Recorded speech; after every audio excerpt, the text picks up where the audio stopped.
In Ukraine, pro-EU demonstrators lay down in the snow near the prosecutor-general's office in Kyiv, demanding the release of protesters detained at an anti-government rally.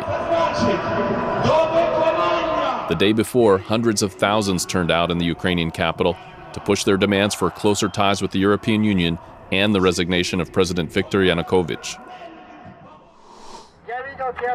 In Ukraine's Crimea, members of a Russian nationalist group burned a European Union flag outside the regional government headquarters in Simferopol. The protesters said they wanted to show their opposition to the idea of Ukraine's closer integration with the European Union. In Pakistan, medical personnel in northwestern Khyber Pakhtunkhwa province have gone on strike to protest the kidnappings of fellow doctors. Hospital workers accuse security forces of turning a blind eye to the increasing abductions, often for ransom, and demand adequate security for medical personnel. In Russia's Republic of Tatarstan, environmental activists have held a protest against the construction of a nuclear power plant.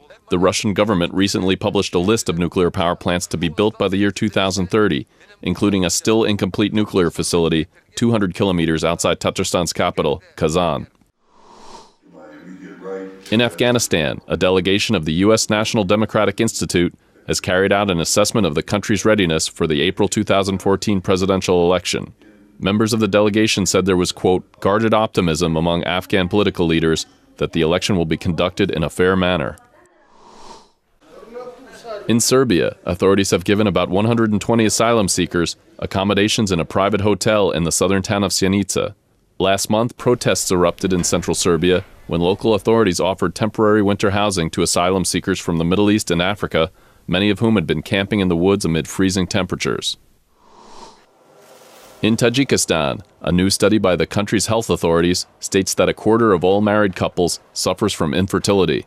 Officials cite sexually transmitted diseases, bad socioeconomic conditions, and domestic violence among the possible causes of infertility. In Pristina, activists from Kosovo's Democratic Institute and Transparency International observed International Anti-Corruption Day. The December 9th event was marked with a street performance highlighting corruption among state officials and politicians. And that's the video roundup from Radio Free Europe, Radio Liberty.